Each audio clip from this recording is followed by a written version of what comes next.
शाबाश।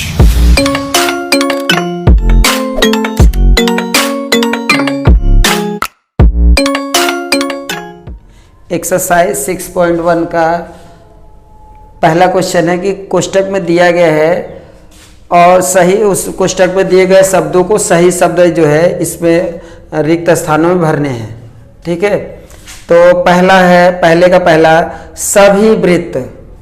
ठीक है, सभी वृत्त समरूप होंगे, सभी वृत्त समरूप, क्योंकि सभी वृत्त की बात किया है तो इसमें आकार समरूप होता है जो जिसका आकार एक जैसा हो, माप भिन्न भिन्न हो। तो इसमें सभी की वृत्त की, तो कौन वृत्त कितने माप का है ये नहीं है, इसलिए ये समरूप हो जाएगा। पहले वाले में समरूप भर देंगे, पहले वाले में क्या भरेंगे, समरूप भर देना है। ठीक है, दूसरा वाले में सभी वर्ग, सभी वर्ग भी समरूप होंगे, इसलिए कि सभी वर्ग में सभी वर्ग का आकार तो समान होगा परंतु माप भिन्न भिन्न होगा, इसलिए ये समरूप हो गया, इसमें भी समरूप भर देंगे। ठीक है, सभी, ठीक है, समबाहु त्रिभुज समरूप होते हैं, सभी समबाहु त्रिभुज समरूप होते हैं। ठीक है, अब तीसरा है भुजाओं की समान संख्या वाले दो बहुभुज समरूप होते हैं, भुजाओं की समान संख्या वाले दो बहुभुज समरूप होते हैं यदि उनके संगत कोण बराबर हो। समरूप जैसे होता है ना, समान भुजा, समान संख्या वाले दो, जैसे दो भुजाओं की समान संख्या वाले जैसे त्रिभुज हो गया, तो दो त्रिभुज समरूप तब होते हैं जब उनके संगत कोण बराबर। देखो भुजाओं की समान संख्या, तो भुजाओं जैसे त्रिभुज त्रिभुज, तो दो त्रिभुज समरूप तब हो जाएंगे जब उनके संगत कोण बराबर होंगे, तो इसमें बराबर भर देना है। ठीक है, और उनकी संगत भुजाएं समानुपाती हो, तो इसमें समानुपाती है। ठीक है, भर लेंगे आप लोग, सही है। ठीक है, ये पहला क्वेश्चन हो गया।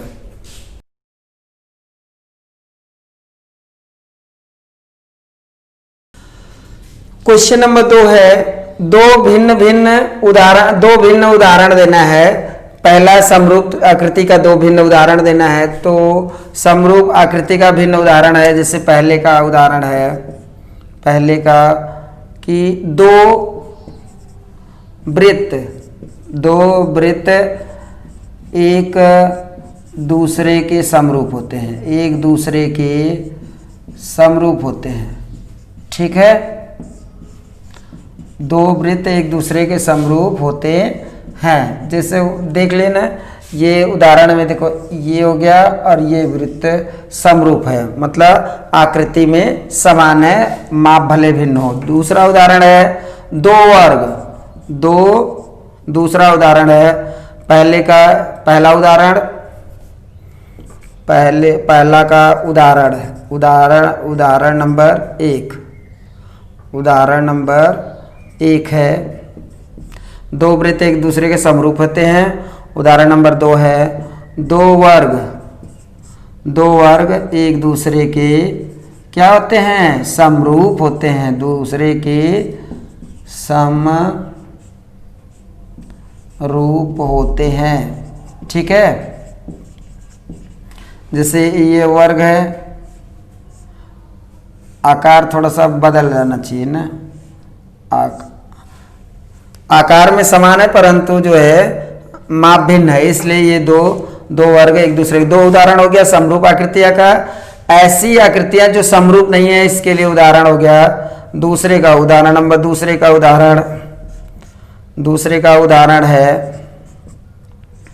पहला जो समरूप नहीं है, समरूप नहीं में ले लेंगे, मान लीजिए एक वृत्त ले लें, एक वर्ग ले रहे हैं, वृत्त तथा वर्ग, वृत्त तथा वर्ग, वृत्त तथा वर्ग, वृत्त तथा वर्ग। देखो ये वृत्त है और ये वर्ग है, जो एक दूसरे आकृति में समान नहीं है, एक ही आकृति, एक ही तरह की आकृति नहीं है। दूसरा ऐसी आकृतियां जो समरूप नहीं है, उदाहरण में पहला है, पहले इसका दूसरे का उदाहरण पहला कि वृत्त तथा वर्ग, वृत्त और वर्ग है जो एक मतलब आकृति जो है समान नहीं है, इनकी आकृति देखो एक वृत्त वाला एक वर्ग वाला आकृति है, इसलिए ये समरूप नहीं है। समरूप यही होता है ना कि आकार जो है एक जैसा होना चाहिए, भले माप भिन्न होना चाहिए। ठीक है, दूसरा एग्जाम्पल हो जाएगा एक समांतर चतुर्भुज, एक समांतर चतुर्भुज,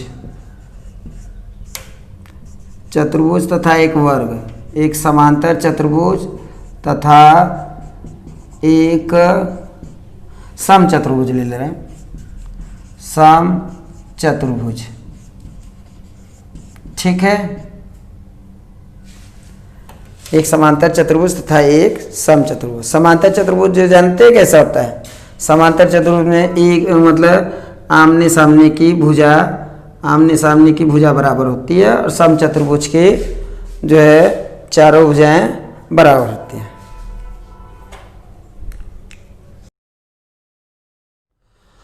क्वेश्चन नंबर 3 है, बताइए निम्नलिखित चतुर्भुज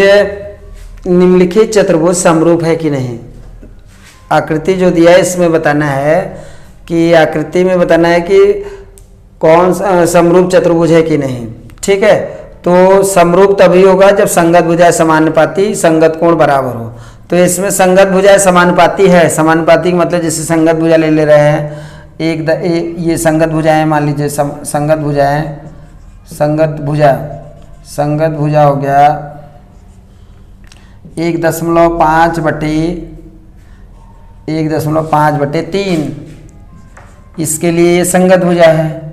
ठीक है, बराबर 1.5/3 संगत भुजा है, सभी समानुपाती हैं। ठीक है, परंतु संगत कोण बराबर नहीं है। इसका कोण पता नहीं कितना है, ये तो 90 दिख रहा है, ये लेकिन कितना है ये बराबर नहीं है, इसलिए समरूप त्रिभुज नहीं है।